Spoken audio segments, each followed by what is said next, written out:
Namaste, Shubhodaya. Hello, everyone. Welcome to yet another session of Weekend with Wisdom. Let us start with a small prayer. Shri Gurubhyo Namaha.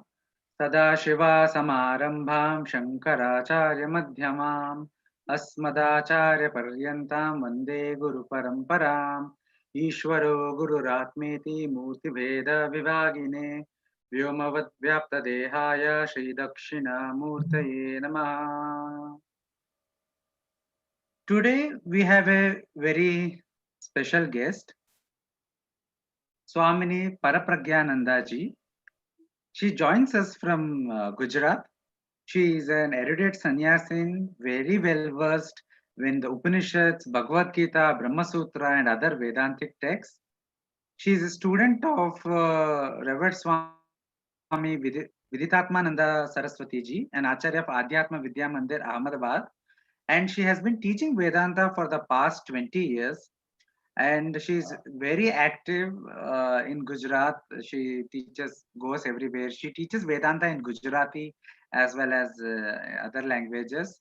A very warm welcome to you, Swamini ji, and thank you very much for joining us, for agreeing to join on our program. Viewers, Swamini ji will be speaking today in the morning session as well as in the evening session on one of the very important Upanishads called the Kenopanishad. It is the term Kena comes from, it starts, the Upanishad starts with the question Kene, Shitam, etc.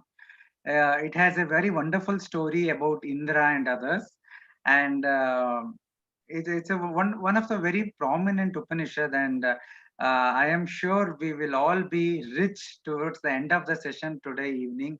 We will be all rich, and we will be in knowledge, and we will be learning so many things. If you have any questions, please ask them in the Q&A box and not in the chat box. And Swaminiji will take up these questions towards the end of the session. With this very brief remarks, Swaminiji, I request you to start your session.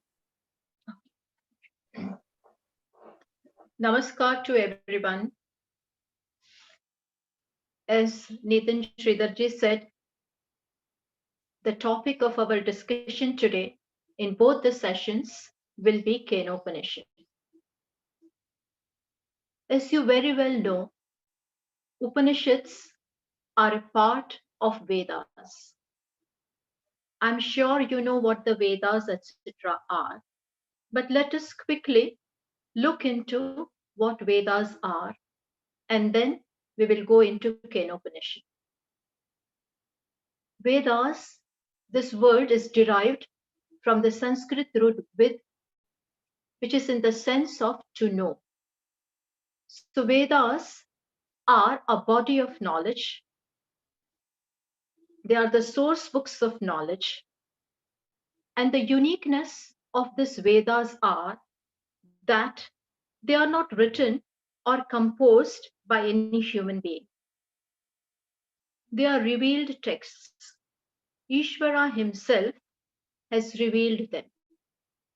There is a mantra in Brihadaranyaka Upanishad which says, Asya mahato bhutasya nishvasitam yadetat rugveda yajurveda, etc.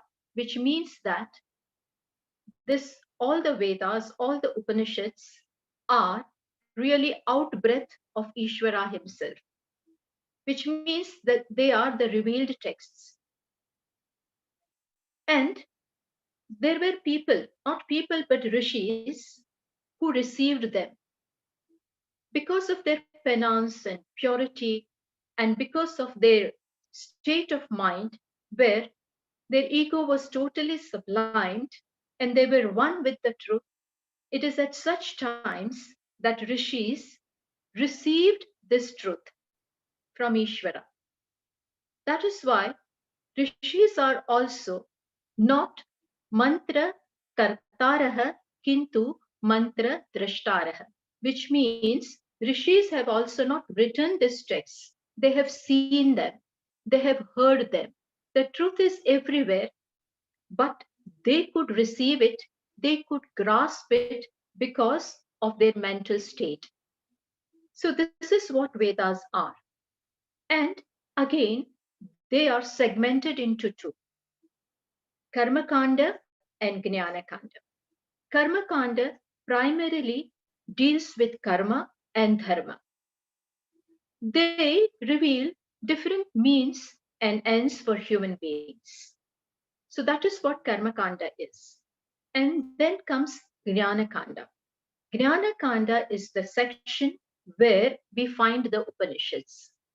And this deals with the knowledge of the self. Here, Jnana Kanda, where Upanishads are found, is also called Vedanta. Vedanam Antaha Vedanta. Vedanta is the positional name given keeping in mind where this Upanishads is found. So as I said, Upanishads are found in the Vedas towards the end, generally speaking. And they primarily deal with, as I said, the truth. What is the truth of this creation? What is the truth of this individual? What is his reality? And the Upanishads declare the primary purport of the Upanishads is to show that individual is none other than Brahman or the truth. There is absolutely no difference between the individual and Ishvara. So this is the main purport of the Upanishads. And all these Upanishads are found in the Vedas. Vedas are four.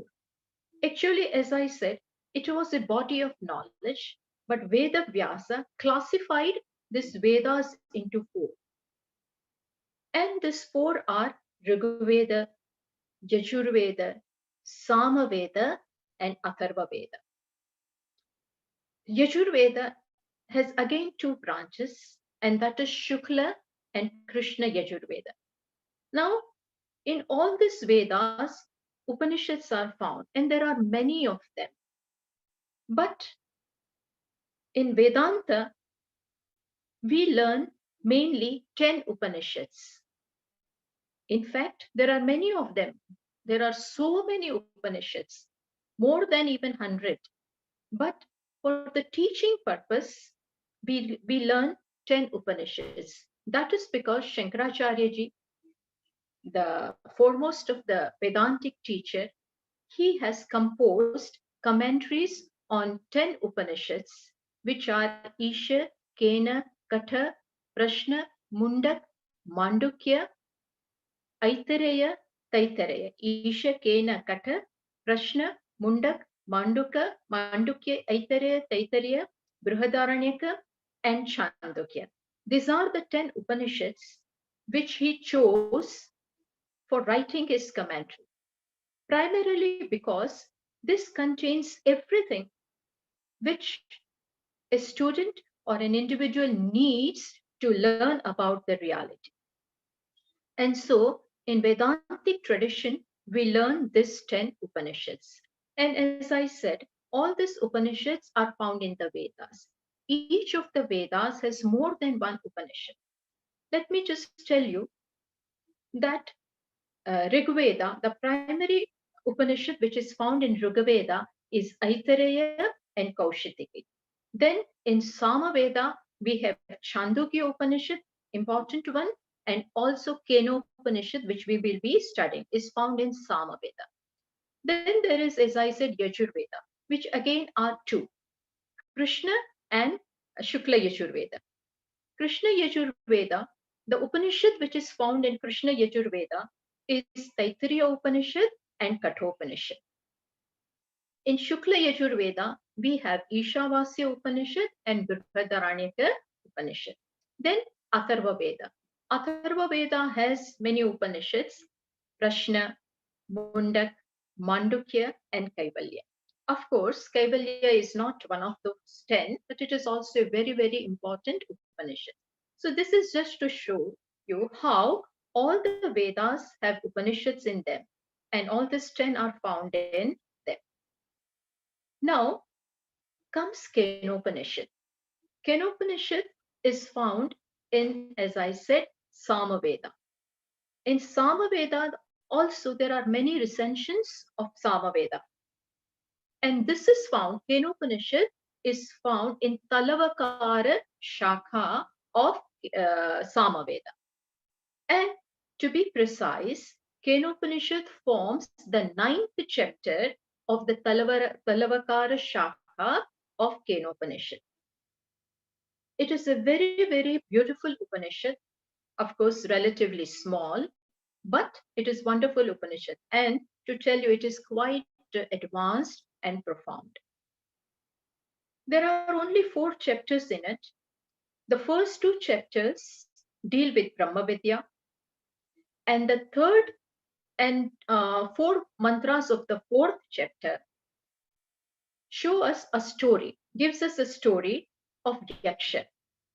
What is dealt with in the first 2 chapters is illustrated in the form of a story in the 3rd chapter and first 4 mantras of the 4th chapter. And then in the 4th chapter, we are given certain upasanas, meditations, and also there are means shown how to prepare oneself for knowledge, as well as the result of this Brahma Vidya is also given there. So this is in brief something about Kenopanishad. One more important thing about Kenopanishad is that it is very important in as much as Shankaracharya has written 2 commentaries, not one, but 2 commentaries on this Upanishad. One is Padabhashya and second one is Vakya Bhashya. Padabhashya is where he has commented on each and every word of the mantras of Kenopanishad, which he usually does for all the Upanishads. Having extensively commented upon the words of the Upanishad, padas of the Upanishad in Padabhashya, having done that, he was not quite satisfied. Why? Because here he dealt with the Upanishad keeping the Shruti in mind. But then he realized that in Brahma Sutra, which is a book of reasoning and very important, it forms the part of the Prasthanatrayi, which are Prasthanatrayi means Upanishads, Bhagavad Gita, and Brahma Sutra. This 3 forms the pillar of Vedanta. And in Brahma Sutra, this Kenopanishad is not dealt with. Brahma Sutra deals with all these Upanishads with reasoning. With reasoning, with yukti, everything is dealt with over there. And Bhashyakara saw that Kenopanishad has not found a place in Brahma Sutra. That is why he wrote Vakya Bhashya. Vakya Bhashya means where prominence is given to the sentence, and that is how the Upanishad mantras are explained. But here, Bhashyakara gave prominence to yukti. Yukti means reasoning. So with reasoning, these mantras are explained. That is how he wrote 2 bhashyas, Padabhashya and Vakya Bhashya. This is just to show you how this Kenopanishad is a very, very important mantra. Very, very important Upanishad. It is a mantra Upanishad. Now, to go into its naming, there is no big deal about why it is named Kenopanishad. The rishis were very simple. Just because the very first mantra begins with a question, which we will see. Kene shitam patati preshitam, by whom, willed by whom, prompted by whom does the mind, etc., go to their objects. So this is the question of the student with which the Upanishad starts. Therefore, the name is given Kenopanishad. Just as Ishavasya Upanishad, the first mantra is Ishavasyam, Ishavasyamidam Sarvam. So the Upanishad, the name of the Upanishad is Ishavasya. In that way, the name is given. There is no big reasoning behind it. So this is how the name is Kenopanishad. It is a dialogue between the teacher and the student, which generally we find in all the Upanishads. Yeah, in some Upanishads, the Upanishad straight away begins, but mainly, or what we generally find is that the student approaches a teacher, and that is how the teacher then explains. So, Upanishads is in the form of the dialogue. The very word Upanishad, let me clarify this also. The very word Upanishad reveals that it is the subject matter is Brahma Vidya. Because the word Upanishad is derived from the verbal root Sat, which is in the sense of Gati, Visharanam, and Avasadhanam. To make it simple, this it reveals it shows that the subject matter will take you to yourself. To this Sad Dhatu, two prefixes are attached, Upa and Ni and Sadas. To Sad, these two prefixes are attached, Upa and Ni. Upa means Samipyena and Ni means Nishchitam Jnana. So Samipya shows that what is the subject matter about. So Upa says it is about something which is very close. How close? There cannot be something more close than the self. And so this is the knowledge about the self. And Ni, prefix Ni shows Nishchitam Jnanam. What kind of knowledge will this be? So it says it will be definite knowledge. And what will this knowledge do is revealed by the verbal root Sada, which again, we are not getting into grammar, but then Quip Pratyaya is applied, and then agency, sense of agency comes into this, it is converted into Kartu, and that is how it does something. What does the Upanishad do? It takes you to yourself. Because of ignorance, from time immemorial, since Anadi Kala, you are far removed, you means we all of us are far removed from our true nature. That is why Upanishad brings us to ourselves. First, it loosens up. First, it loosens up the knots of avidya, of ignorance, and then destroys it. So, in short, the very word Upanishad reveals that it is the nature, it is the knowledge about the self, which means it will be showing us that you are the very truth.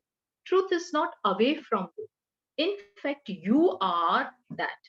And since the text deals with this, so primarily, Upanishad itself means Brahma Vidya, and since the text contains this Brahma Vidya, the text is also called Upanishad. So, this is in short about what Upanishad is.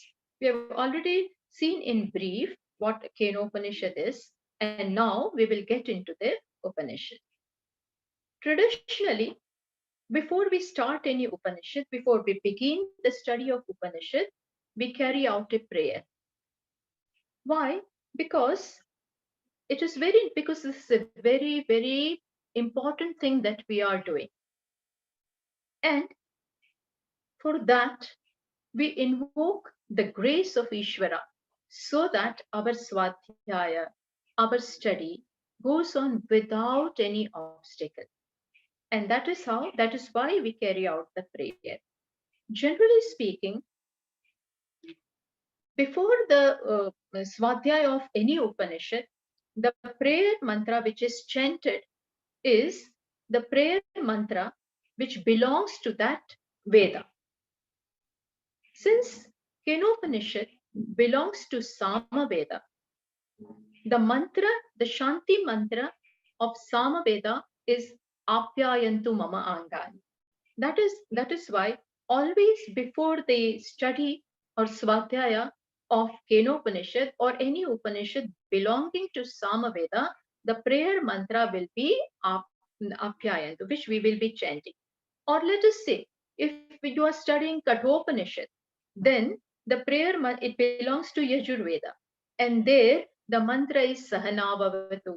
So, before the study of that Upanishad, you will chant the Shanti mantra of that particular Veda. Since here, The Shanti mantra of Samaveda is Apyayantu Mama Angani. So we will be chanting that. I'm quickly chanting it so that we have Ishwara's grace with us in carrying out this session. Om Apyayantu Mamangani Va Pranaschakshushrotramato Balamindriyani Cha Sarvani Sarvam Brahmopanishadam Maham Brahma Nirakuriyam Mama Brahma Nirakarot अनिराकरणमस्त्वनिराकरणं मे अस्तु तदात्मनि निरतेय उपनिषत्सु धर्मास्ते मयि सन्तु ॐ शान्तिः. So this is the mantra where, as I said, both the teacher as well as the student are praying to Ishvara. What is the prayer? O Lord, please grant to my limbs the fitness as well as the ability so that they remain fit during the study. Let them grow. All the limbs, which are the limbs, then the main things are, the main limbs which are mentioned here are ears and other sense organs of knowledge. So may they remain fit so that this study is carried out without any obstacles or impediments. Then the prayer mantra says, everything is Brahma, everything is truth. And I pray to that Lord that may you not reject me. I also pray that I also do not reject Ishvara. So we both remain together to carry out this. And the prayer mantra further says that please all the qualities and attitudes and dharmas which are mentioned, may they be in me so that I am eligible to carry out this study. As I said, both the teacher and the student needs to do this prayer. Why? Because teacher also may find the right words, right ideas, and right methodology to communicate. So he also needs to pray, plus the student also needs to pray so that he can quietly, with a vigilant and sharp mind, he can also listen. And then Shanti is repeated thrice. Shantihi, Shantihi, Shantihi. This is not three different kinds of Shanti, but may there be peace at the individual level, may there be peace at the level of the world, and may there be peace. Level of the world means from the extraneous factors, plus may there be peace at the level of the celestial beings or devatas, which means that may I receive grace from all the directions so that I can carry out. Grace makes all the difference. You never know that there is always a distance between the cup and the lip. Anything can disturb me in what I want to do. That is why prayer. Our culture puts a lot of emphasis upon prayer. So, having done this, now we will get into Upanishad, Kenopanishad. As I said, the Upanishad begins with the question of the student. What is this question? The question itself is brilliant. And the question shows that the student is very mature. He has prepared himself. He is brilliant. Maybe because of his life lived intelligently in this life, or in the past life, he may have done all that, and that is why he is all ready. And he comes up with a question. What is that question? We will read. The very first mantra is, I'm reading that.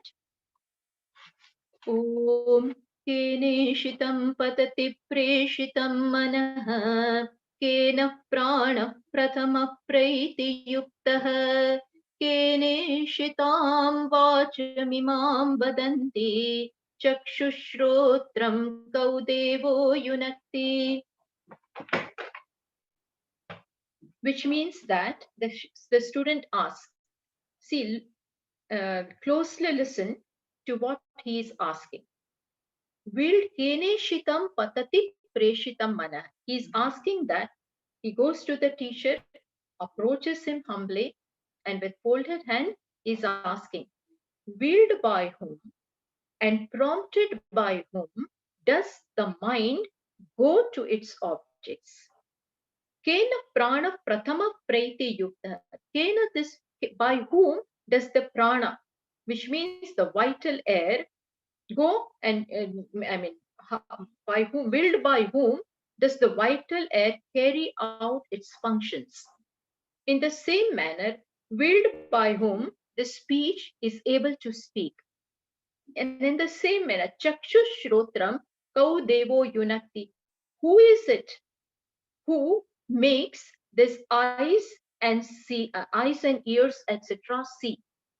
Who is it that joins the sense organs with their objects?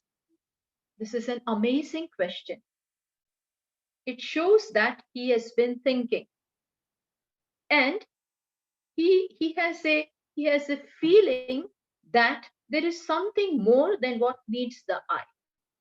From the function of the sense organs, from the function of this body, mind, intellect, prana complex, this upadhi, this body, which has everything in it, prana, a vital air is there, sense organs of actions are there, sense organs of knowledge are there, all this is there, mind, intellect, everything is there. This whole complex is made of all this.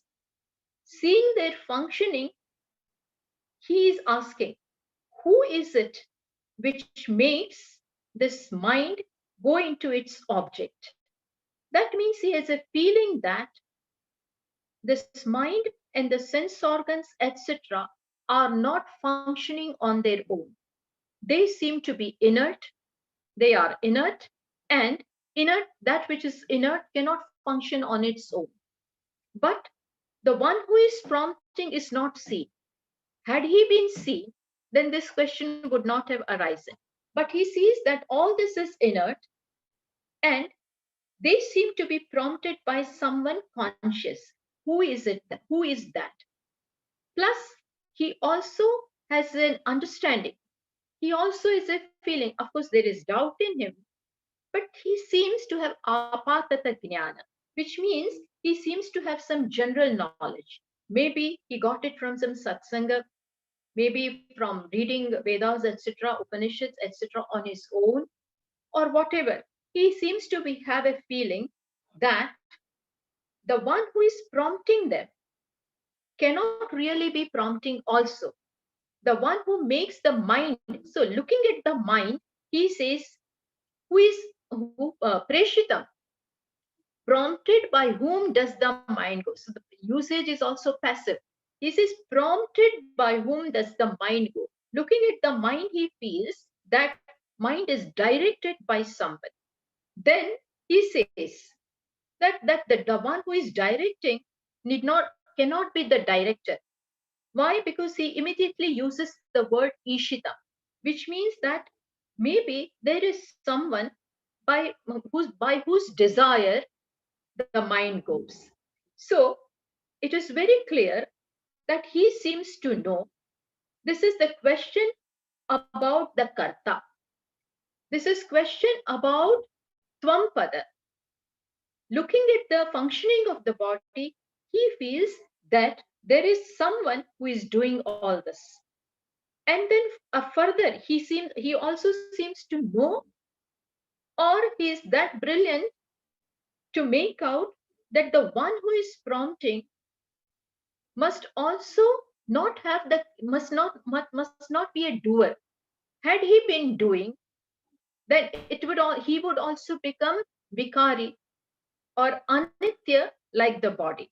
So that someone who is doing all this must be such that by its mere presence, everything happens. This is his understanding that maybe there is someone whose mere presence, whose astitva matra is so powerful that in the presence of that, this body, mind, and intellect, etc., this whole complex, which is inert, is working. Now, see, here we see this body, mind, intellect complex working. Just as when we see the fan rotating, we know that fan cannot rotate on its own. It is due to the power, electricity, because of which the fan rotates. We are not seeing that electricity, but from the fan that is moving, we infer that there should be someone. Similarly, the student also feels that there has to be someone conscious who, because of whom this inert uh, complex and the sense organs of knowledge, as well as action, as well as mind, prana, etc., all of them are functioning. So, in short, his question is about the karta, which is who is not perceptible, but still, with his mind, he thinks he has to be there, even though he is not seeing. So, imagine his mind is occupied with not what is happening, what this body, etc., is doing, not with that, but who is making all this happen. So his question is very profound. He has asked this question, and the teacher seems to be very, very pleased with his question, because we see that the teacher immediately replies. That is not the case always, because in Chandogya Upanishad we see that when the student, none other than Indra, who was the king of the heavens, a king of the devatas, and other one is Virochana, who is the king of the demons.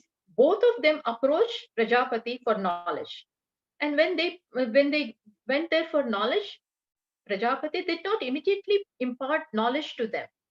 He made them stay there and do upasana and tapascharya, penance, etc., for 32 years.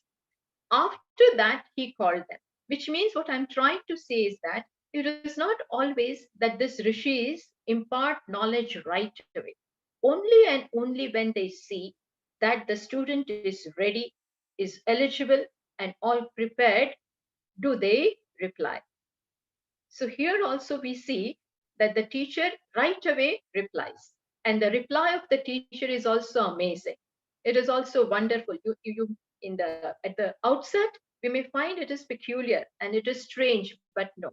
When we listen to the answer, to the reply of the teacher, we find there cannot be any other way of replying. So what does the teacher say? He says, this is the crux of the Upanishad. The teacher says the one, the student asked, who is it who desired by whom, prompted by whom, the mind, etc., go to their objects. Now see, listen carefully. What does the teacher say? He says, Shrotrasya shrotram manaso manoyat vachoha vacham sau pranasya pranah chakshushaschakshurati muchya dhiraha pretyasmad lokadamruta bhavanti. The teacher says, I will read out the mantra. Shrotrasya shrotram manaso manoyat वाचोह वाचं सौ प्राणस्य प्राणः चक्षुषश्चक्षुरतिमुच्यधीराः प्रेत्यास्माल्लोकादमृता भवन्ति. The teacher says the one who prompts is the ear of the ear, the mind of the mind, the speech of the speech, the prana of the prana, and the eye of the eye. Knowing this, wise man give up their identification with the body mind intellect complex, and they are liberated and they become immortal. This is the reply of the teacher.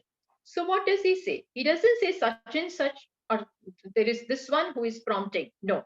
What does he say? The one who does all this is Shrotrasya Shrotram. Is the ear of the ear, mind of the mind. When we listen to this, a question may arise in our mind that does the teacher mean that there's an ear behind the ear, mind behind the mind, eye behind the eye, ear behind the ear, prana behind the prana, who makes all this happen? No, it's not that. Then he could have very well said that he is such and such. The one who does is such and such. But that also teacher doesn't do. He very well knows what he is replying and why he is replying in this manner. Teacher knows what he is saying. So there is a reason in the reason behind the teacher saying Shrotrasya Shrotram. The one who does is the ear of the ear, which means that there is someone, there is that consciousness or the self because of which this sense organs as well as mind, sense organs of knowledge, as well as the sense organs of actions, which means karmendriyani and jnanendriyani, and the entire complex is able to function, is able to do what they do, is because of this consciousness of or the self. Then he could have said that way. Then there may be a doubt in our mind that he could have said that there is this, but he doesn't say that. Why? Precisely because Atma or consciousness cannot be described as such and such. Here, had Atma been available for that kind of description, that he is such and such, having this kind of qualities, this form, this name, this attributes, then it would have been easy. But here, that is not the case. For instance, let me give you an example. When you see the grass being cut, then you know that the mower is using that tool and cutting the grass. But when I am describing the one who is cutting the grass, he has the person using the tool and cutting the grass, he has his own qualities. He has his own characteristics, height, weight, qualities, etc. So I can describe it. But here, Atma or consciousness is without any name, without any form, jati, kriya, guna, sambandha. If a thing has all of this or some of this, some name, some form, some shape, some qualities, some relationship, some action, then we can describe him as such and such. But here, that is not the case. We do not see him. We do not see this consciousness. But from the very functioning of the sense organs, we infer the presence of that conscious self. You understand? He is inferred from this precisely because inert cannot function on its own. Plus, some conscious has to be there for whom these inert parts are functioning. Just as to give you an example, when the house is being built, we never see that the bricks and the sand and lime and rods, etc., come together on their own and join and build a house. No, that doesn't happen. There is someone who brings them together, makes all the arrangements, designs, etc. And it is for him, he brings them together, and this inert things serve his purpose, brought together by him, because of him, plus serving his purpose. Understand? Similarly here, the sense organs, the body, the prana, the mind, everything is inert. Still, they are functioning intelligently. They are doing whatever they are doing in the most intelligent manner. Now, they cannot do it on their own. That shows that there is someone for whom they are doing. And it is his presence because of which all this is happening. Now, the question may arise, but does that entity, does that consciousness doesn't require any other help, any other extraneous help? No. If that were the case, then this shrotra, this ears, etc., work because of its shrotra, which means because of the consciousness. Then again, the consciousness will require another consciousness to work, which will require another consciousness. In this manner, there will be this defect called anavastha dosha, or which will mean that we can never come back to the source.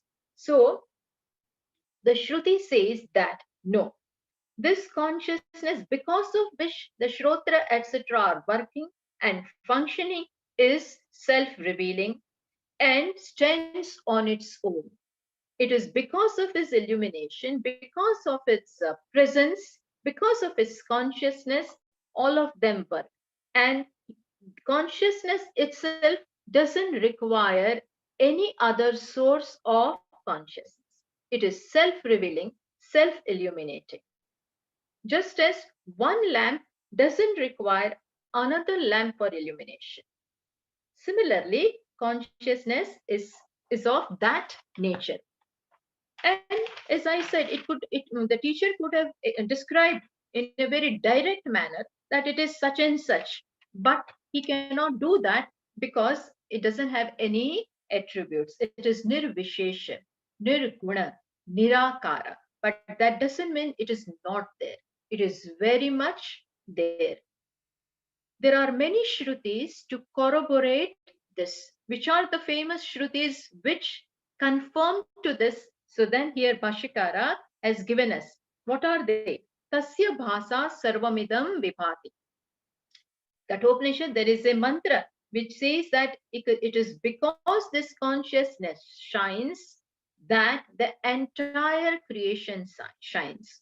In Bhagavad Gita, Lord Krishna says, Yadadityagatam tejah Yadadityam gatam tejah jagat bhasayate kilam yat chandramasi yat chagno tat tejo vidhi mamakam. There Lord Krishna says that the light, the sun which lights up the entire creation, the moon, other luminaries, etc., do not think that they are doing it because of the source of the light which is in them. No, that is because of me. Tat tejah vidhi mamakam. Bhagavan says it is because of my light.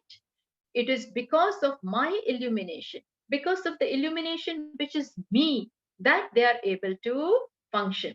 So there are many such Shrutis which show, which confirm to this, that is the consciousness itself because of which this inert body is able to function. Which here the teacher described as Shrotrasya Shrotra. Manasaha Manaha. Vachoha Vacha. It is as if, there is an ear behind the ear. That ear is consciousness. So this is how the teacher replied. And then the mantra said, Atimuchya Diraha. Having said that, the mantra straight away says, Atimuchya Dira, wise man knowing this. So we have to apply this words having known this consciousness because of which the body functions, having known the truth of the body, the wise men, dhiraha, wise man means people whose focus is not what the body is doing, not what is happening outside, but because of whom. There are minds, which are whose focus is towards the source. They are introvert people. They are after knowing the truth. So that is called jignasa.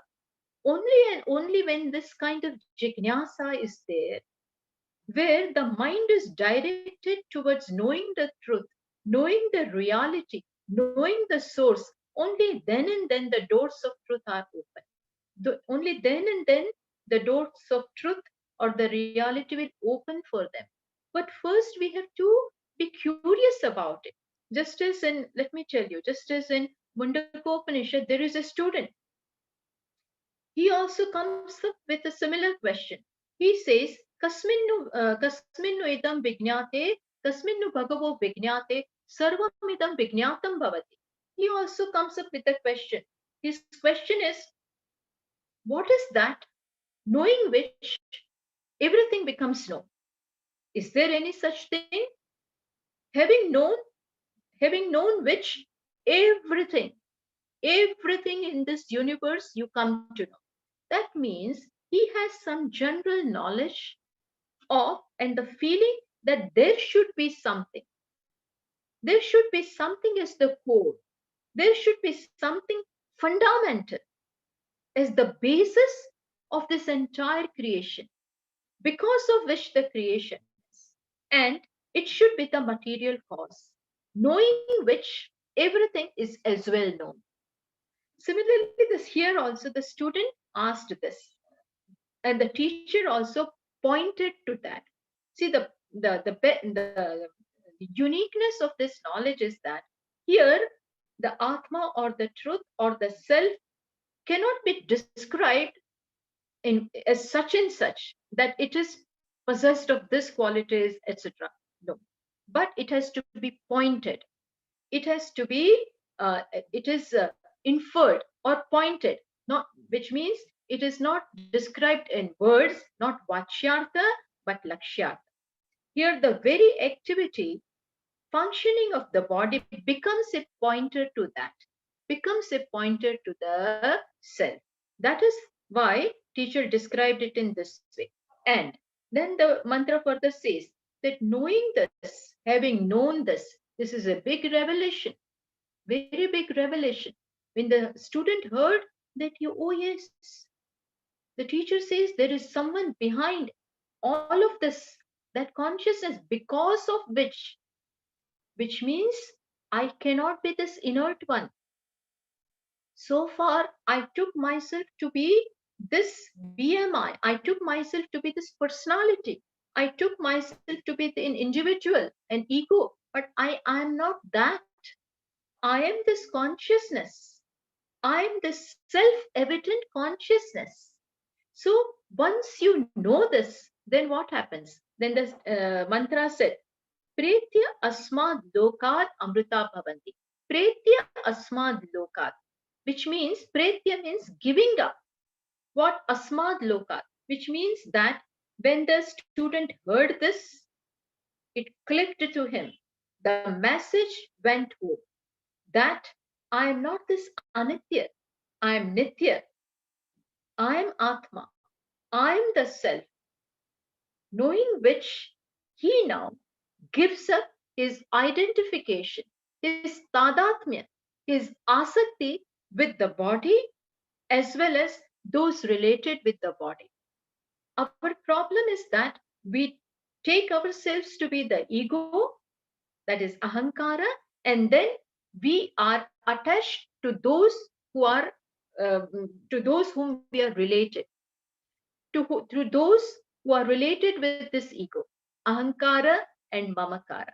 But when he came to know that I'm not this individual which I took myself to be, I'm not the bound one, I'm not time bound, I'm not space bound, I'm not bound by anything.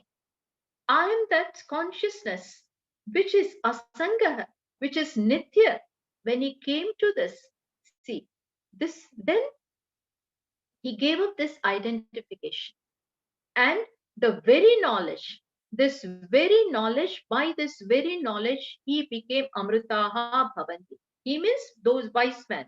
They become immortal. Here there is no becoming. Here it is knowing is becoming. The very knowledge, which means the very perception about yourself. See, understand your bondage as well as your liberation is in your understanding, is in what you take yourself to be. If your understanding about yourself is that I am this limited body, I am this limited personality, then you are bound. But when here the teacher taught that it is because of the consciousness that all this happens. So, in this answer, the student came to know that I am this, I am consciousness. And now his perception about himself changed. In this perception itself, he is now liberated. So he was given his identity. What I am understand, I am only that much which I take myself to be. Everything depends upon what is my understanding of myself. If I take myself to be ahankara, I am only that much. Dina, hina, dependent. But if when after teaching, if I realize that I'm not that, I have nothing to do with the body. It is just an instrument for me, and it's working because of me. I'm that consciousness. When you come to know this, then he gave up the identification with the body. That is one meaning of Pretya, and he became free. That means he became Jivan Mukta. So Pretya means here itself, here and now, he is now free. And the other meaning is that Pretya means when he departs. So when Prarabdha is over and when the body is no more there, then he gets Videha Mukti. Videha Mukti means now he doesn't need to be born again. So he's free. Vimuktascha vimuchyati. He was already free, and now he will not even have this bondage in the sense, in the form of the body. And when he was alive, that time also, because of knowledge, he became free. That is why Upanishad says, Brahma Veda Brahmaiva Bhavati. One who knows Brahman, one who knows reality becomes that. See, this is the only thing where knowing is becoming. There is no real becoming. If you become something, then you, after having become something, you realize that that is also limited. And having known something, then you have to change and acquire that. Here, that is not the case. Here, you come to know that you are Brahma, and you become. Why? Because so far, ignorance deprived you of your reality, of your wealth. But that ignorance having gone because of the teaching, you become that. So, in this first two mantras itself, the Upanishad has taught everything. But still, having heard this, it takes some time. So there must be some expression on the face of the student that when the teacher said the truth is the shrotrasya shrotam, the ear of the ear, the one because of whom this body functions is consciousness. That means what is the meaning of this? Consciousness means what? Because our orientation is to see with the eyes, listen with the ears, grasp with organs of action, etc. So our samskaras, our tendency is to visualize, to conceptualize. So when the teacher said like this, then the student had some, maybe he had some expressions on his face which showed that he was not quite happy. That is why, maybe because he is trying to fathom what is that, how to see that. Maybe there was that kind of expression on the student's face. That is why the teacher makes it very clear. What does the teacher say in the next mantra? Na tatra chakshur gacchati, na vag gacchati, na manah, na vidmah, na vijanimah, yatetad anushishyat, anyadeva tad viditat, atho aviditat adhi, iti shushrama purvesham, yenastadvyacha chakshire. So teacher makes it very clear. The teacher says, na tatra chakshur gacchati. To why does the teacher say? Because he wants to eliminate or obviate our tendency to see the truth, to grasp the truth. See, these sense organs are because of that truth. So they will not be able to reach the truth that way. So teacher says, na tatra chakshur gacchati. Eyes do not go there. Eyes do not, which means eyes cannot see that. Na vag gacchati. The speech cannot speak about it. Which means that Brahman or the truth is not something which can be revealed by speech. Na manaha. Mind also cannot conceptualize. With the mind, we try to visualize, we try to conceptualize, get an idea about a thing. Teacher says, na manaha. Even mind does not go there. Remember what Taittiriya Upanishad says? Yato vacho nivartante aprapya manasa saha. Mind, etc., retreated from that, not being able to visualize it. Similarly, here the teacher says, don't try to see, because our samskaras are like that. What is that? We want to hear, we want to smell, we try to grasp things in that way. Now understand, when the teacher said, na tatra chakshur gacchati, na vag gacchati, na manaha, he says this sense organs which we have do not have no access over there. Understand what it means. These are the tools with which we can see objects which are outside of us. The object which has a form, if it has a form, then the eyes can see. If an object has a sound, then ears can hear. If an object has a smell, this organ of smell can smell it. So on and so forth. Which means all these tools, all these organs of action and knowledge are meant for knowing the world outside, which has a form, etc. Whereas here, the truth is one because of which the mind and these organs, etc., are functioning. They cannot see it. I'll give you an example. Just as with the help of a binocular, we see the objects which are far off. We want to see an object which is far off, then we use the binocular to see that. But can the binocular see the eyes with which you are seeing the objects outside? Understand what I'm trying to say. Binocular can see the objects which are far off, but binocular cannot be used to see the eyes. You follow? Similarly, these organs of action and knowledge can objectify objects which are outside, but they cannot objectify the very subject. The subject cannot be objectified by these tools. Understand? Because it is the subject because of which they are functioning. That is why the teacher said, don't try to do that. Don't use your eyes to see the self. It is ashabdam, asparsham, arupam, arasam, agandham. Very beautifully, Upanishad says this. So, then the student must have been confounded.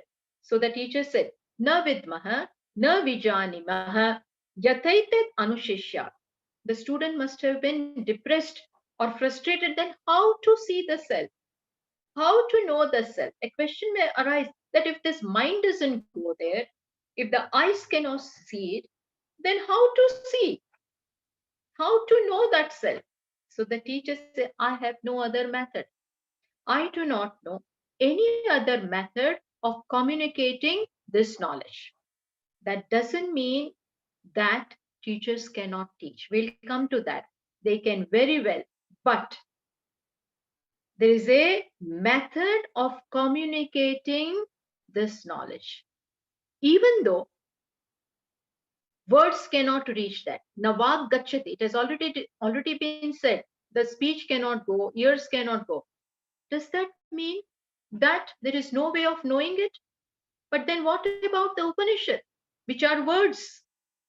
And words meant to convey the knowledge of the self. What about that?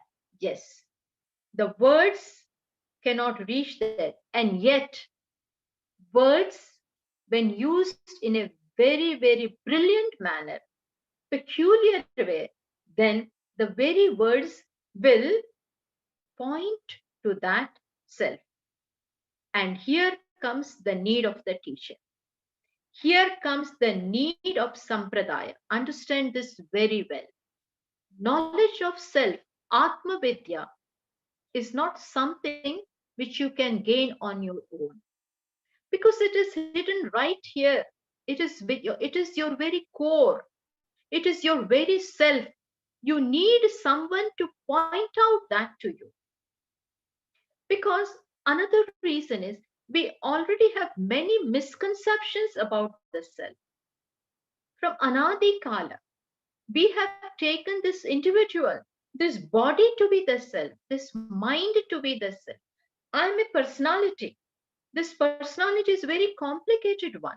There are many layers into it. There is mind, there is this gross body.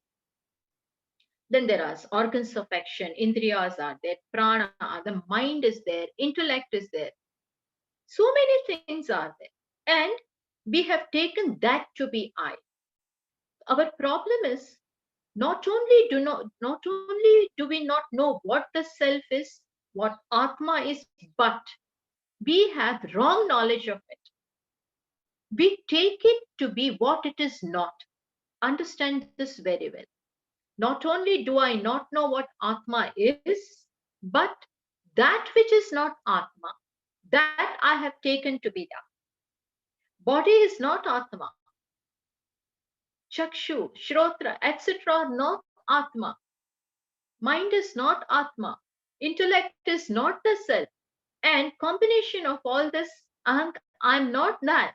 But it is so deeply entrenched in us that I am this body, personality, that now it is difficult to understand that what the self is. And that is why teachers uses the words very carefully. When the teacher says that I do not know any other way of communicating this, na vidmaha, na vijanimaha, yatetet anushishya, don't mean that he cannot communicate. He now resorts to the words itself, but the words which are proven one.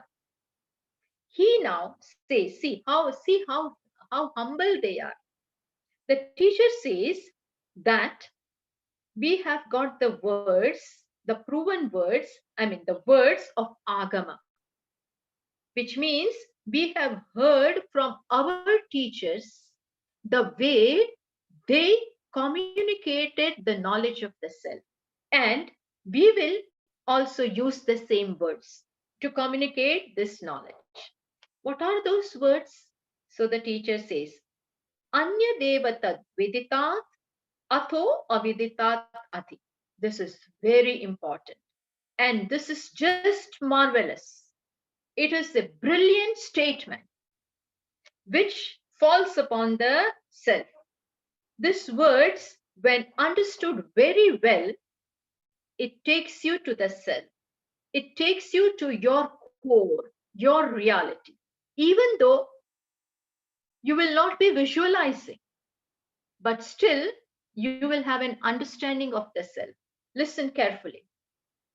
What did the teacher say? That Anya Atma is. What is the self? Anya Devatad Viditat Atho Aviditat Adi. This is the teaching. Please pay attention. Anya Devatad Viditat, which means Atma is something which is different from Vidita. Vidita means from what you know, from what is knowable. Vidita means what you have known and what is knowable. Self or consciousness is anyad eva tat viditat. It is different from that which is known. Now we will analyze. we will see what we know. You think along with me. We invite you to think what all is known. Everything is in this creation has name and form. And all those names and forms we come to know. We see color, we hear sound. So the entire creation falls in which category? Vidita, which means it is known or it can be known tomorrow. But still, it can be known. I may not know it today.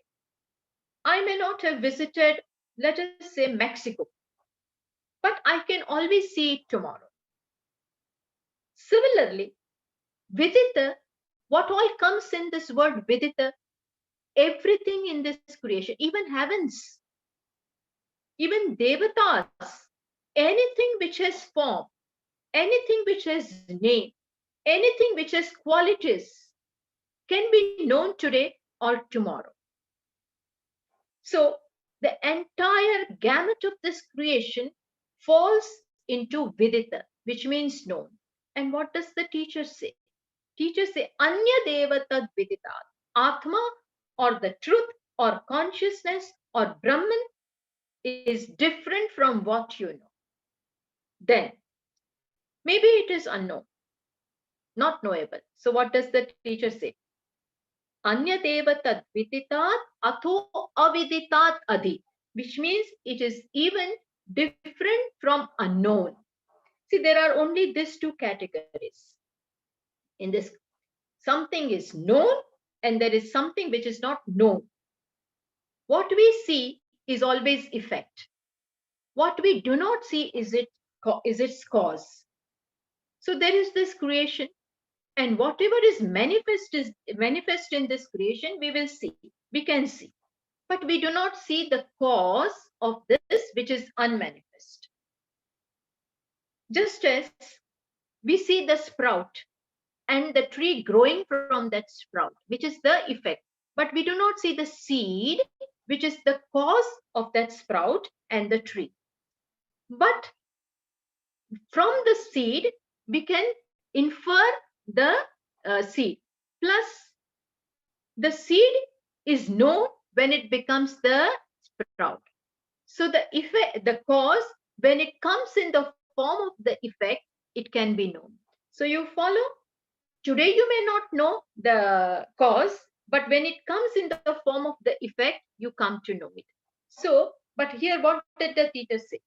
Brahman is something, or the self is that which is different from the known and different from unknown. There are only these two things, known and unknown things.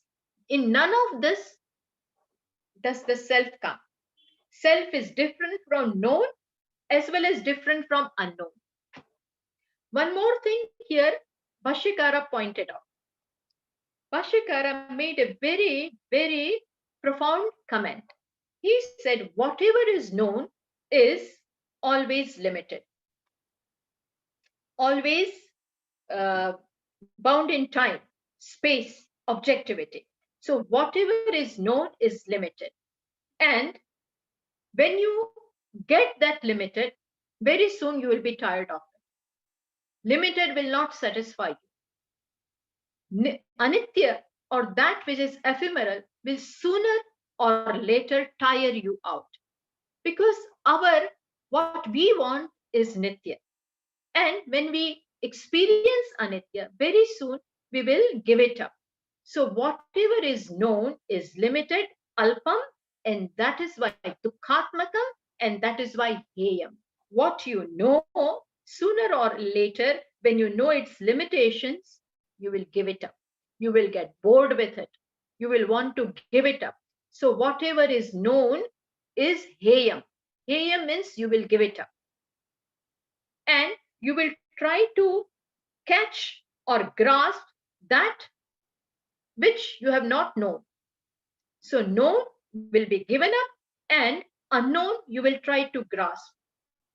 That which you have not experienced today, it gives some promise to you and then you want to try it out. But the moment you come to know that, that also will be given up. So there are these two things in our life, Heyam and Upad. This two things we keep on doing, trying to acquire something and giving up something. Heyam, Upadayam. There are only two things, known and unknown. Known, we give it.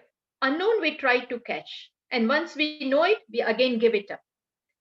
These are only two activities, think, which we carry out.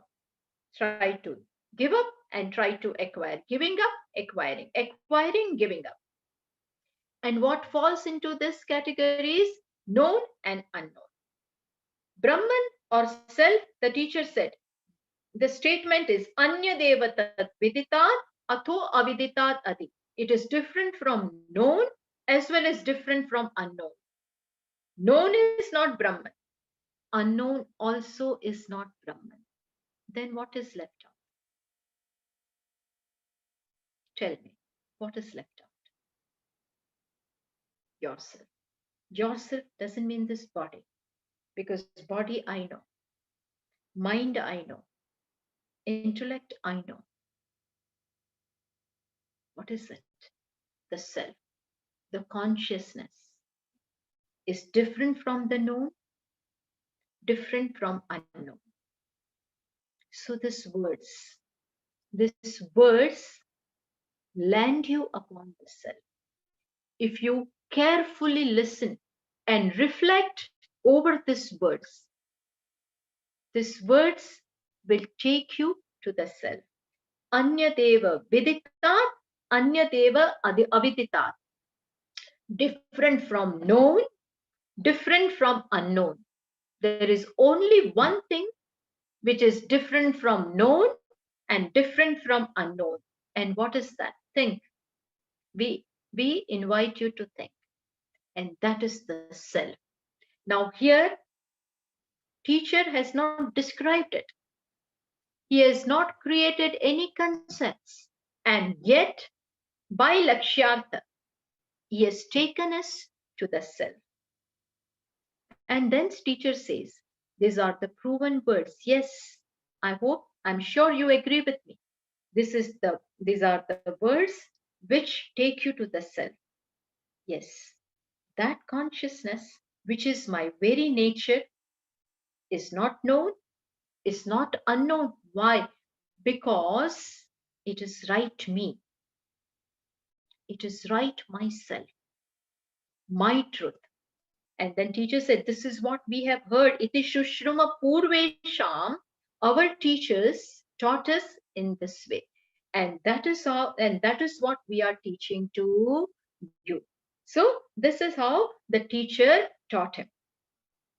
Plus, as I said, this tendency to look for the truth outside is, as I said, deeply ingrained in us, deeply entrenched in us.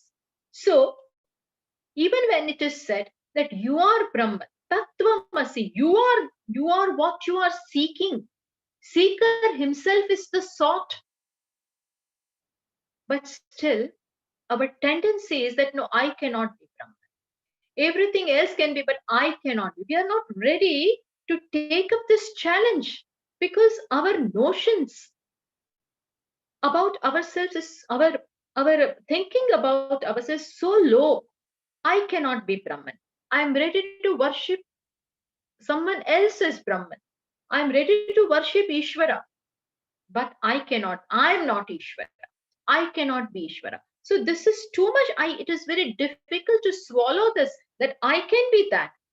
And that is why the tendency to worship someone else as Ishvara, as great, always remains. So the teacher here wants to remove that, wants us to grow out of this tendency to look upon someone else, even Ishvara, as Brahman. And see, understand, be very careful. This is not to eliminate Upasana. We are not criticizing Upasana. No. But there comes a time in life when we should be ready to understand the truth, let alone abide in that. First, understand why are you not ready? That Upanishad seems to say, why are you not ready to own up your reality when it is being clearly, in categorical terms, it is being said that you are Brahman. You are the fundamental reality. Don't look for it outside. Don't look for happiness, peace, satisfaction outside of you. It is not there. It is you. You are that. Accept it. Don't reject it. Always don't keep on begging from Ishvara. I want this. I want love. I want peace. I want this, that, etc. Our hand is always stretched out to the world, to Ishvara. There is nothing wrong in praying. I'm not saying that. But here, when the teacher is out to teach, he wants to, he wants the student to outgrow the samskaras or of looking upon someone else as Ishvara and worshipping that and not looking upon himself as Atma. By himself, I don't mean this body. Please don't misunderstand me. Body is not the self, but that because of which the body works. That is the self. So then in one, two, in about 6 mantras which follow, we'll not go into all of them, but there the teacher says, I'll just read one of them. Yadvacha anapyutitam yena vagapyutyate tadeva brahmatvam vidhi nedam yadidam upasate. The teacher says, understand, yadvacha anapyutitam, that which is not revealed by the words, but because of which the words speak is Brahman. Not that which the speech speaks, but that because of which the organ of speech is able to speak, which means yourself, your core is Brahman. And then the teacher says that Tadeva Brahmatvam Vidya, may you know that to be Brahman and not which you worship outside. Worshipping is not wrong, but sooner or later, you will have to know the truth. If you do not know it now, then you will always remain away from it. You will always reject it. Sooner or later, face it, know it. So that is why teacher said, Tadeva Brahma Tvam Vitti Nedam Yadi na idam yat idam upasate. That which you worship as this, which means looking upon someone as Brahman, even God, that is not. You are that. Then this is how the teacher taught him. Plus, then again, to make it very sure, this the teacher doesn't want to take any chance. So to make it very sure that the student has heard very well, listened very well, Shravanam is done very well, and he does not look upon some concept, some form, some vision as Brahman. That should not happen. To rule out that possibility, teacher says, what does the teacher says? When the student must have come and said that, yes, I now know Brahman. I know Brahman very well. The teacher took an objection to that. Why? Because, as I said, teacher wants to make it sure that Brahman should not be known as object.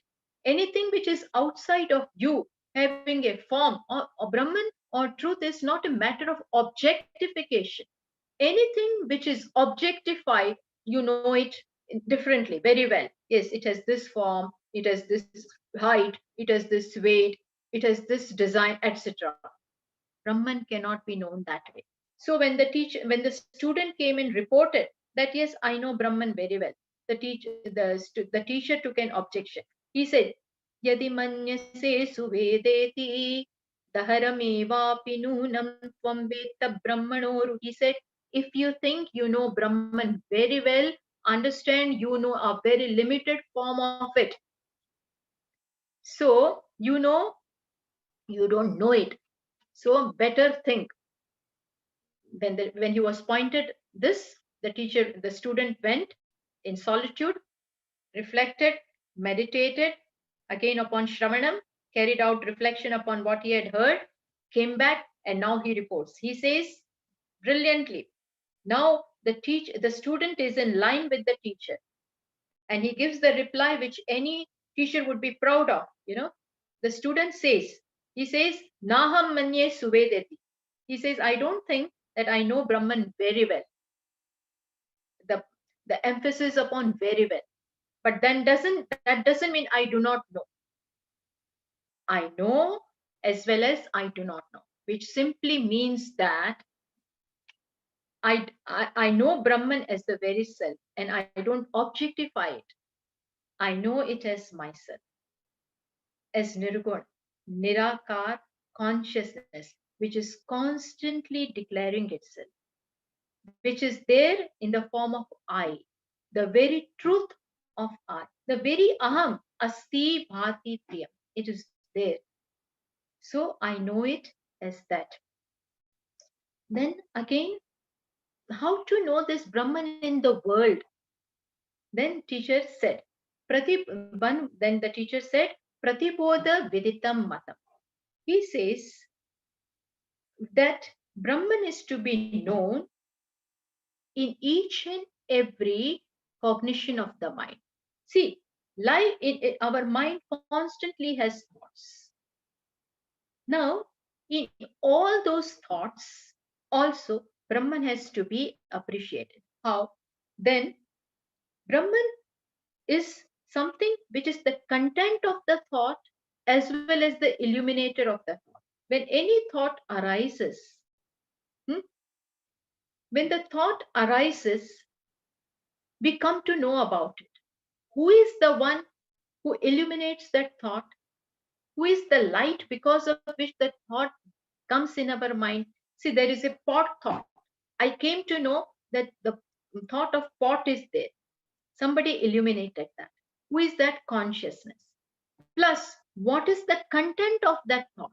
That content of that thought is also Brahman. So, to understand Brahman, you don't have to go anywhere. That Nirvishesha is constantly coming in the form of Vishesha. Even though Nirvishesha doesn't become Vishesha, is different from the Vishesha, it is still very much understood in Vishesha. For example, when you see the waves, then what is a wave? Wave is nothing but water. From the water in the ocean, the wave arises, remains in water, and then goes back to water. Similarly, from silence, which is Brahman, thought arises. We come to know about it. It remains for a while and goes back to silence. Thoughts are different, just as waves are different.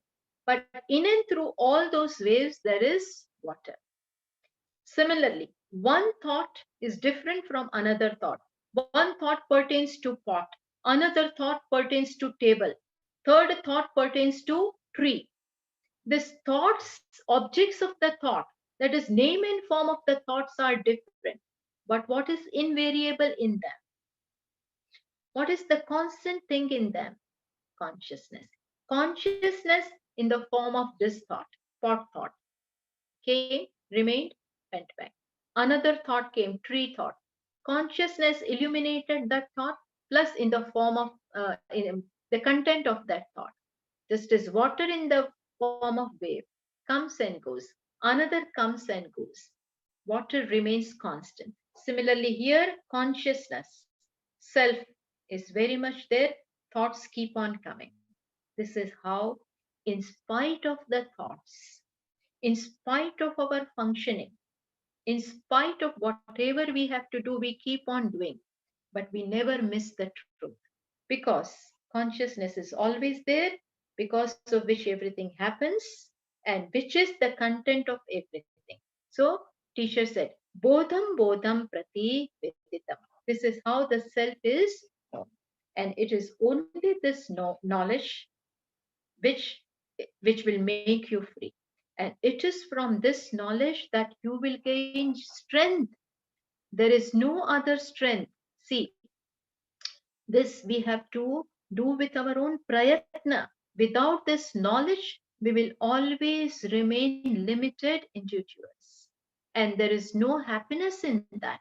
We are constantly struggling to be happy, struggling to be someone, struggling to be bigger than what I am. I want to be something. Why? Because I'm not happy with myself as I am.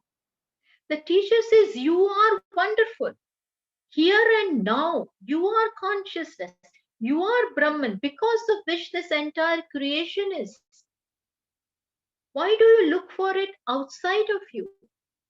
This is the key to happiness. It's not away from you.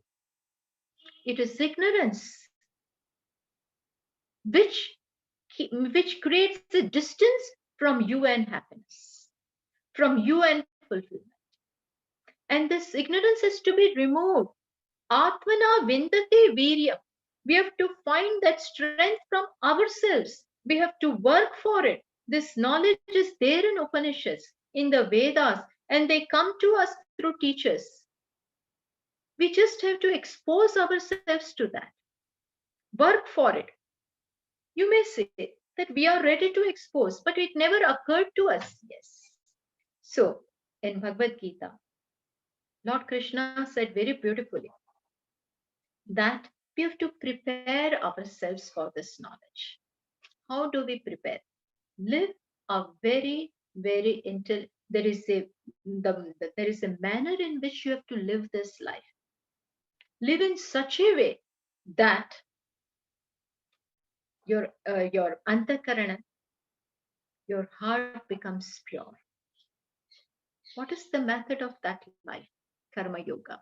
Live in such a way, perform your duties in such a way, live your daily life in such a way where you become a contributor, where you want to give something and not always demand something.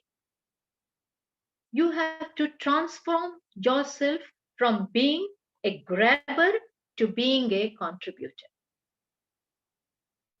Not, I don't want anything. I'm ready to give something.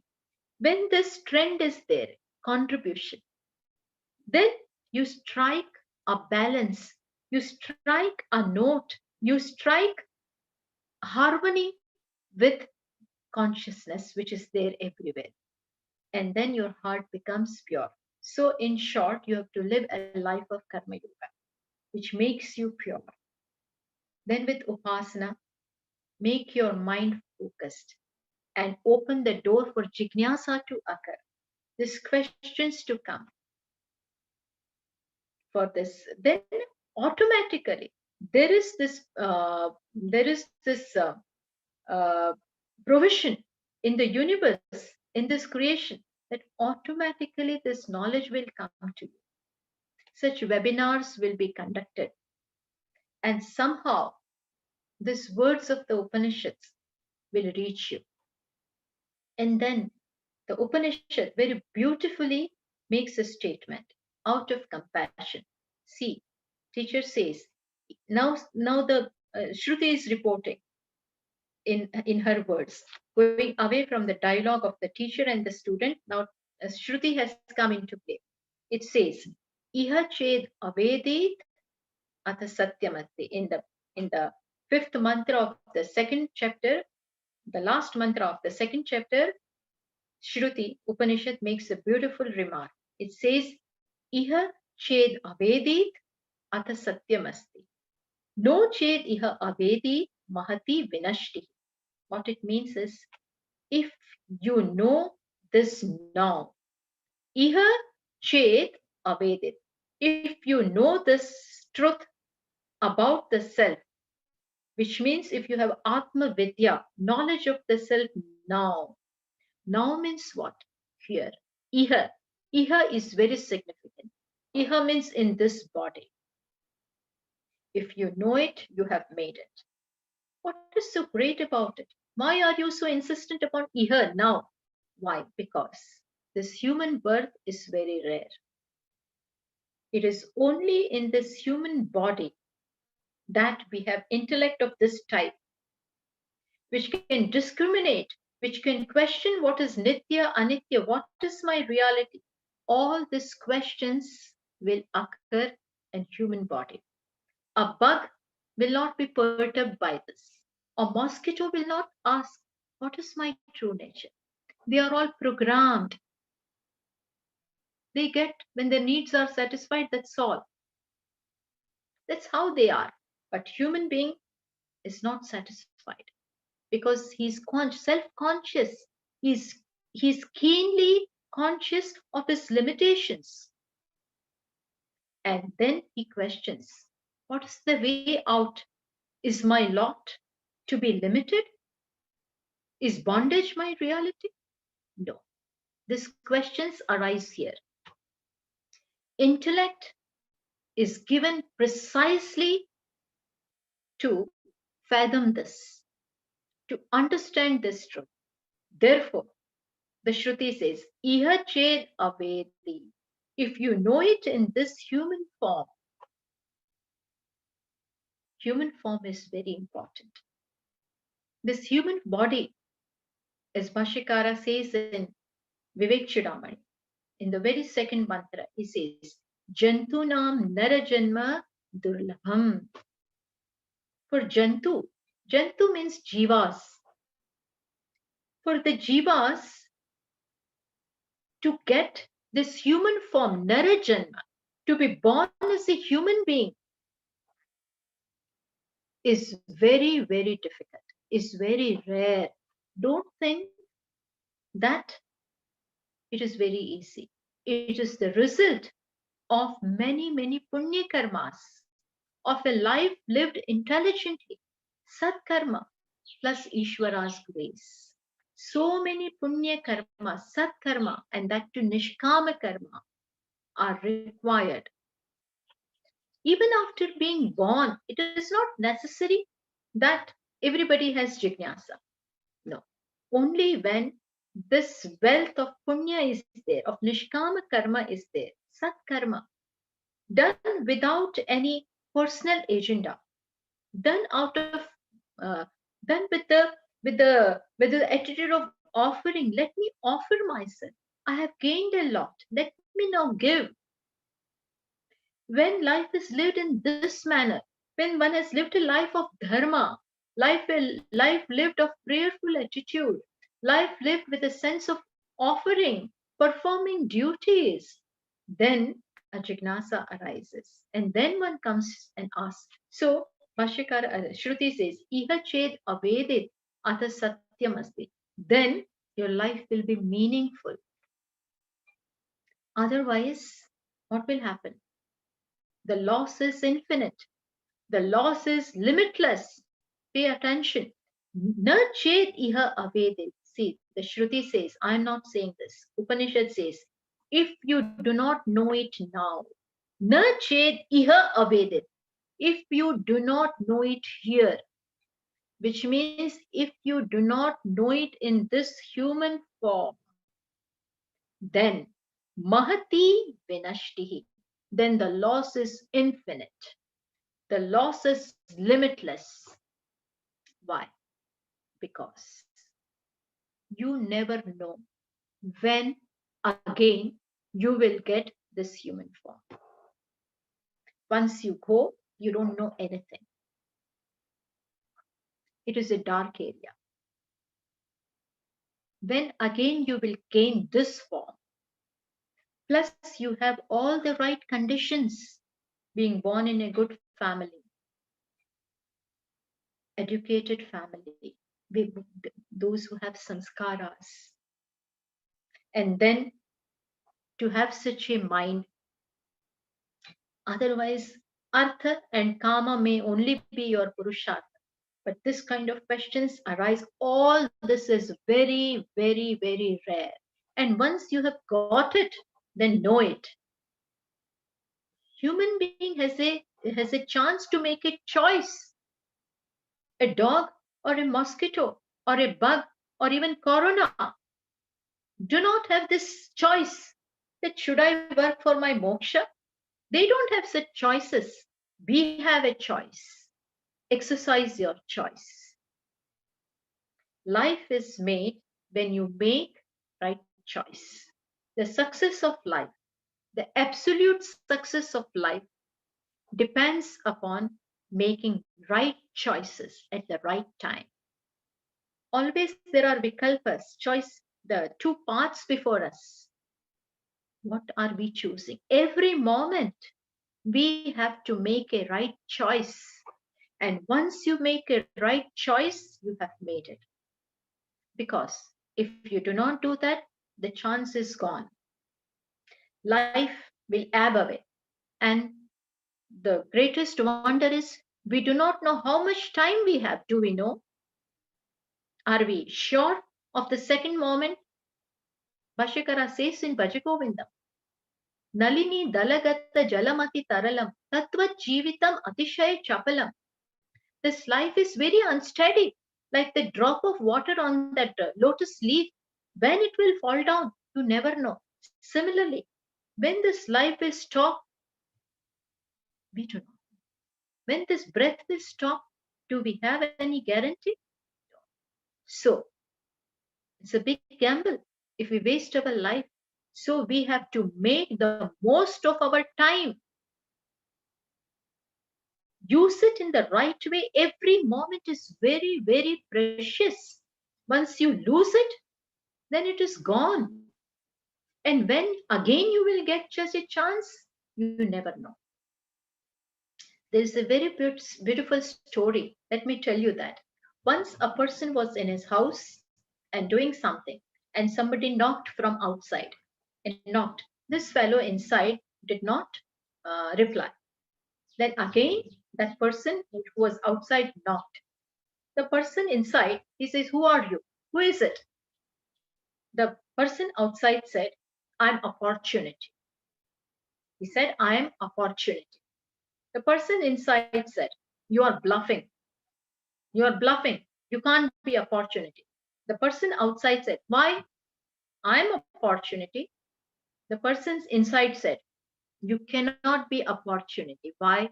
Because opportunity, miss opportunity comes only once. It doesn't knock your door twice. Follow?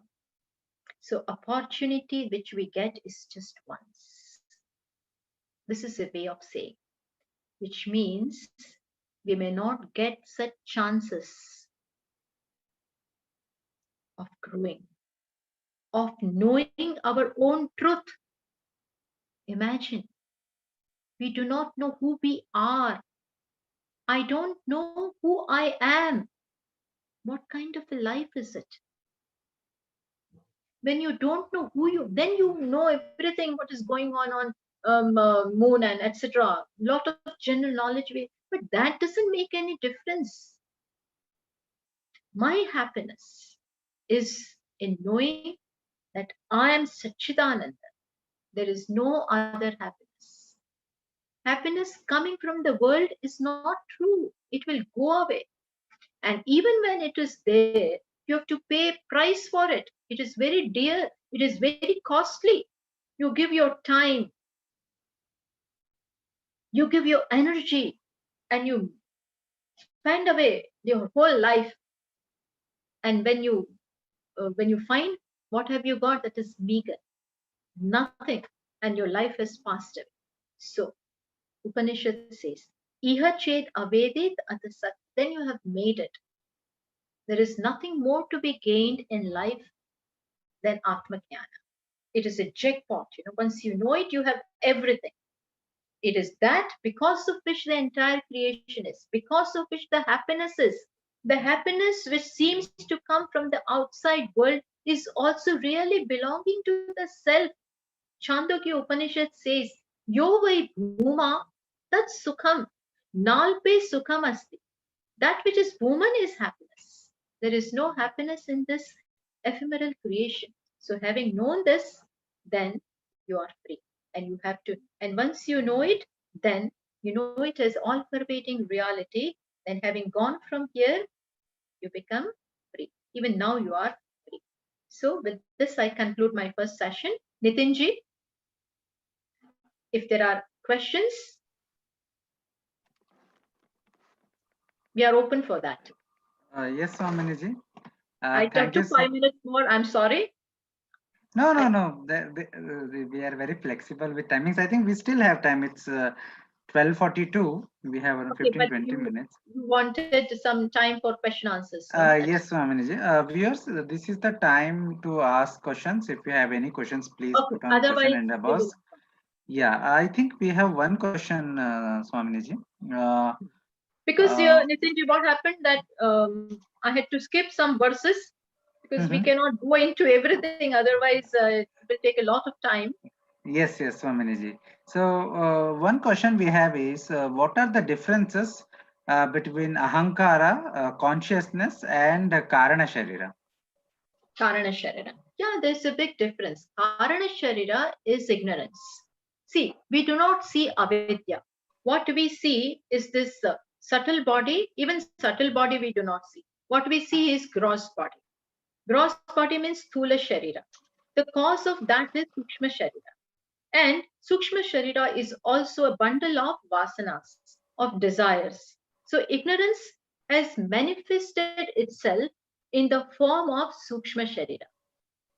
But Sukshma Sharira cannot be there without the cause of ignorance being there. So Karana Sharira is nothing but ignorance, avidya. And that is avidya, it is ignorance. Consciousness is different from that. Consciousness is all knowledge. It is of the nature of light. So it cannot be compared with avidya. Avidya is tamas. Avidya is ignorance. And consciousness is Atma. It is the very source of illumination. Do I make myself clear? Yes, Swamiji, go ahead. Yeah. Yeah. Uh, Swamiji, we have another question. It's, I think, a comment or something like that. I mean, they're asking, it is often said that how come opportunity knocks only once? You know, it is said that opportunity knocks only once. How can we understand it in a philosophical way? Yeah. Which means, it may come in your life again and again. But what we are trying to emphasize is that once it has come, we should not be loose. We should pay attention to that. We should see its importance and grab it. Because what is postponed for tomorrow, we never know whether we will be able to materialize it or not, whether we'll be even there to grab it or not. So always this is a way of saying, that when it has come, see it as the grace of Ishvara and catch it. Don't postpone. Don't procrastinate. We have tendency, we'll do it later. That later may not come. And Nitinji, we postpone it for later time. But tomorrow, whether even if I exist, whether I will have that mind, that capacity, that fitness, we do not know. You know, you may feel that why should we be so pessimistic? No, we are not being pessimistic. We are only giving a program, that one should be very, very careful and conscious and utilize the time in the utmost way. Swamiji, the next question is, uh, they're saying, even though we know theoretically, so to speak, that we are not the body, we are not the mind or intellect, still it is not possible to retain this knowledge on a day-to-day basis. And and this is one question. Another related question is perhaps, how do we deal with the daily situations, when they come and interact with us? So perhaps you can combine them to and answer them. Yes. What was your first one? I'm sorry, I beg your pardon. What was the Uh, first one? yeah, that even though we kind of intellectually know that we are not the body, mind, or intellect, still it is not possible to retain this knowledge on a day-to-day Yes, basis. I mean, we don't. yes, Yeah. understand. I understand. Yeah, because precisely because, as I said, the samskaras, I have taken myself to be the ahankara, the body for very long time. It is not, this is not the only life that I had or any individual is having. There has been series of such lives where because of ignorance, there was misconception about your own self. Arjuna had the same problem. He also said, I will be the killer and they will be killed, which means he takes himself to be karta, bhokta, etc. In spite of being taught, this remains. So it's not it's not that easy. One has to keep on reflecting. So Shravanam, Mananam, all this is to go on. For some people who are very bright, like Nachiketa, supposing, there may be some for whom, once it is taught, they get it, and ignorance is totally removed. But that doesn't happen with most of us. We have to keep on listening because the impact the impact of ignorance is such that it comes back. It just comes back. They comment that as long as I was in the lecture hall and was listening, everything was fine. Moment I went out of the hall, then there is a fight. Who took away my chappals? So you come back to the body reality, body consciousness. Yes, it happens. Don't worry. At least now you know. In the background of your mind, it has been a new thing is given to you. You are not this. You are not this. Keep working upon it. It will work someday. You have to just keep on repeating this. Repeating is not verbatim, but with reflect. And that is why we are asked to do nididhyasana. Nididhyasanam, where in spite of knowing, as the question is, the habitual error remains. I take myself to be body again. So in nididhyasan, I come back to myself. I give an appointment to myself. And there I take up each such notions and work upon it. Just as Bhashikara writes in Nirvana Shatkam, Mano, Buddhi, Ahankara, Chittani Naham. Where you say, I am not this body, how can I be this body? I am the one who illuminates this body. Body is gross. I am not that. Body changes every moment. I cannot be that changing one. Body was an infant, it became a child, it became adolescent, it became youth. All this are the changes happening in the body. I'm the one who witnesses all this. So I'm the subject, body is the object. Like that, one has to keep on working with oneself. Then a time will come that in spite of carrying out your routine, carrying out and interaction with the world also, at the back of your mind, this will remain. I am not doing this. I am Atma. I am Asanga. All this is happening. It is a matter of time and it is matter of Purushartha. One has to work upon it. Swamini, we have this question again. One is, what is the difference between manas and chitta? Or I think it is man and chit. They are saying. I'm not sure whether they are referring to chitta or Brahman as chit. Yeah, You answer I it both ways. the person is asking, yes, he's right. Whoever is asking, what is the difference between manas and chitta? See, actually, all this manas, chitta, etc., all these are really part of ahankara only. There is one ahankara, antakarana, sorry, antakarana. But antakarana is divided into this four, depending upon the kind of thought that is there. Which are these four? Then there is manas, then there is chitta, then there is buddhi, and then there is ahankara. These four are nothing but antakarana only. But depending upon the kind of the thoughts, we divide them into this four, which manas, chitta, buddhi, and ahankara. Now let me explain. Manas is that tendency of the mind where mind vacillates, from sankalpa to vikalpa, which means there is a thought that I will attend I will register for the webinar. This is one moment. Then second moment there is a thought, no, I will not register. I will go, I will not go. Immediately, the mind keeps on fluctuating like that pendulum. This, that.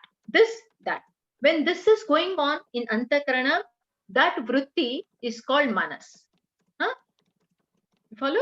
Then the second one is chitta. Chitta is that vritti of the thought of the mind where you are thinking, where you are remembering. This capacity to remember past things, synthesize it with the present, and reflect. This ability of antakarana is called chitta. Okay, this is chitta. Then when you are deliberating upon something, when you are making decisions, that is buddhi. That is buddhi. And when you have I sense in that, then that is ahankara. So all this is antakarana vritti on. But depending upon their quality, their nature, Shastra has divided them into this four: manas, chitta, buddhi, and ahankara. Is it okay? Have I made have I made myself clear? Yes, Swaminiji, it is clear. So we will take one more last question in this session, Swaminiji. Yes. And viewers, if you have any more questions, Swaminiji will always be taking it in the evening session. Yes. The last question is, why is Yajurveda known as Krishna Yajurveda and Shukla Yajurveda? Yeah. There are two in that, Shukla and Krishna. See, Yajurveda, like Yajnavalkya came to know about it. He learned it from his teacher, Sun, Lord Sun, Surya Devata. So what he taught is known as Shukla Yajurveda. And the other one is Krishna Yajurveda, black and white. These are two recensions of the same Yajurveda. But again, there is difference in them. And there are different Upanishads found in them. As I said, Taittiriya Upanishad and Kathopanishad is found in Krishna Yajurveda. And Shukla Yajurveda, Ishavasya, and Brihadaranyaka Upanishad. Brihadaranyaka is nothing but an expansion of Ishavasya. And in generally speaking, Shukla Yajurveda is prevalent more in north, and Krishna Yajurveda is prevalent in south. So you must have seen that the manner and the method of chanting also, method of chanting like Purusha Sukta, Rudram, etc. is different. In Krishna Yajurveda, they chant it differently, and in Shukla Yajurveda, they chant it differently. So there is this difference between them, but still belongs to Yajurveda only. Okay. Thank you, Swaminiji. It was a wonderful session and wonderful discussion we have had. And we come to the conclusion of morning session. Swaminiji will continue her discussion on the Kenopanishad in the evening. Second part. Yes, but you will have to register for the evening session separately. Please go to our website or our Twitter or Facebook page to have the link to the registration if you have not already registered. And we will meet in the evening, 5 p.m. And Swaminiji will continue the session. Shri Gurubhyo Namaha.